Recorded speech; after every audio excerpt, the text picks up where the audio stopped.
This fundamental question in this section concerns why bother to research at all? I mean, I said it, so what difference does it make that I research something? That's actually a very good question. So let's look at these three areas together, and I'm going to use an example to explain these three answers to that question. Okay, so the important thing is that the information that I'm going to write in an essay needs to be based on something factual. Otherwise, I'm just writing a blog. And we've seen the problems that occur when information is written that has no basis in actual fact. And it is important when I write a scholarly essay that I write factual information. The three types are exploratory research, helps to identify and define a problem or question. I say, well, I said it's a problem. We all know it's a problem, so it's a problem. Well, we got to prove that. We got to prove that the problem exists. Constructive research, which tests theories and proposes solutions to a problem or a question. In order to have solutions to these problems, we need facts to work from. And empirical research, which tests the feasibility of a solution using empirical evidence.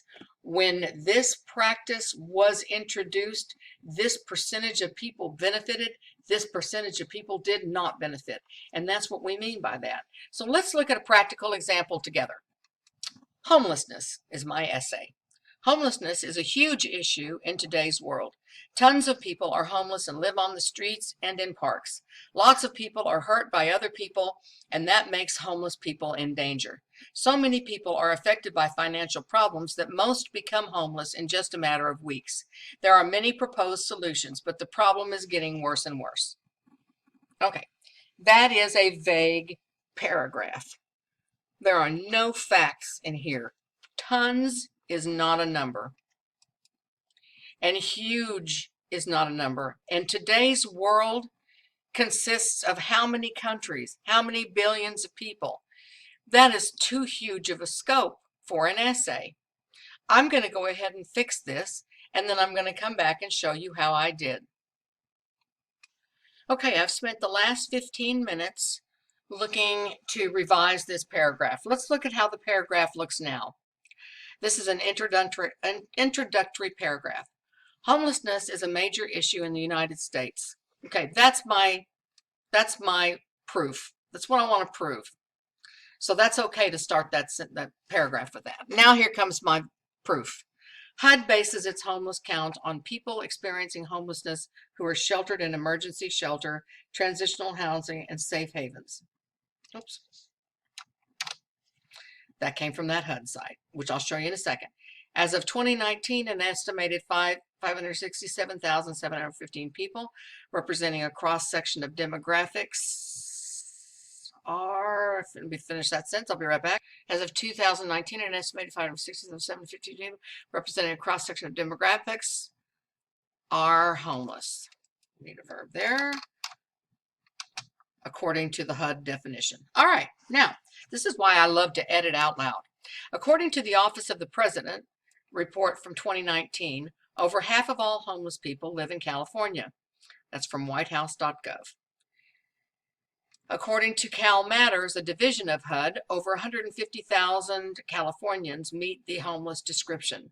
High rent, drug-related issues, and mild climate are among the numerous causes acknowledged by the state, from cal.gov. Proposed solutions for the homeless crisis in California include permanent supportive housing, support for homeless community college students, and mental health care pilot programs. While a variety of additional measures are in active legislation, this focus will be on the positive and negative attributes of these three suggested programs. So now my paragraph includes facts, vetted facts from vetted sources, and it includes a thesis statement, because this essay is going to be talking about what three things? That's right, permanent supportive housing, support for homeless community college students, and mental health care pilot programs. Now let's look at how I got all that little information. First, I asked Google how many homeless in 2020. First thing that comes up is a vetted site, the whitehouse.gov, and that's where I found that document that contains the information about the total numbers. This article I didn't need for much more than that because I just needed to find out how many people are we talking about. Because as you can see, we started with a general statement, the United States. Then we talked about how many people are homeless in the United States. Then we narrowed the topic focus to California. And then we continued to narrow to solutions for the California problem. And then we narrowed that to these three that we're going to be looking at. That's deductive reasoning. We started with the big picture, narrowed it down to the little picture. Next, I went and found out what is actually the definition of homeless. And to find the definition of homeless, I went to the HUD government website and found that definition.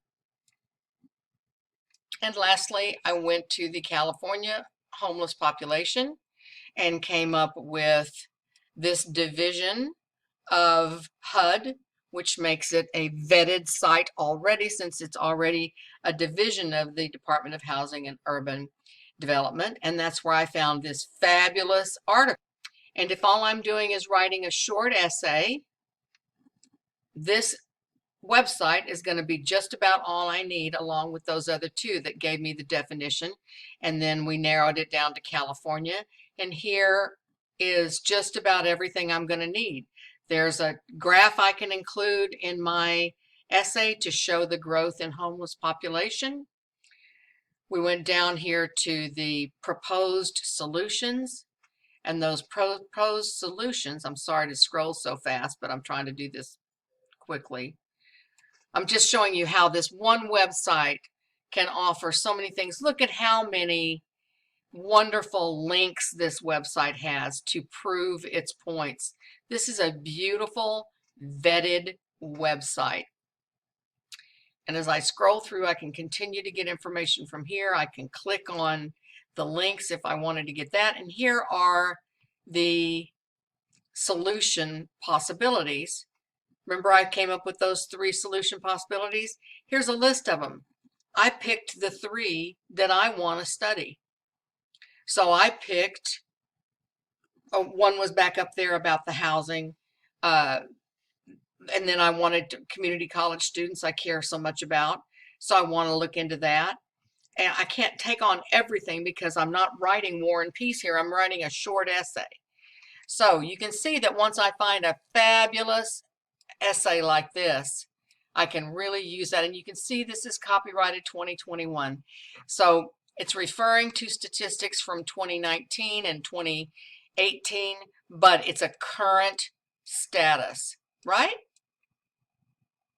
And so instead of a vague, wishy-washy paragraph with just words and assertions, I have a well-researched and documented paragraph, and I can say, see, I proved my point. That concludes this tutorial.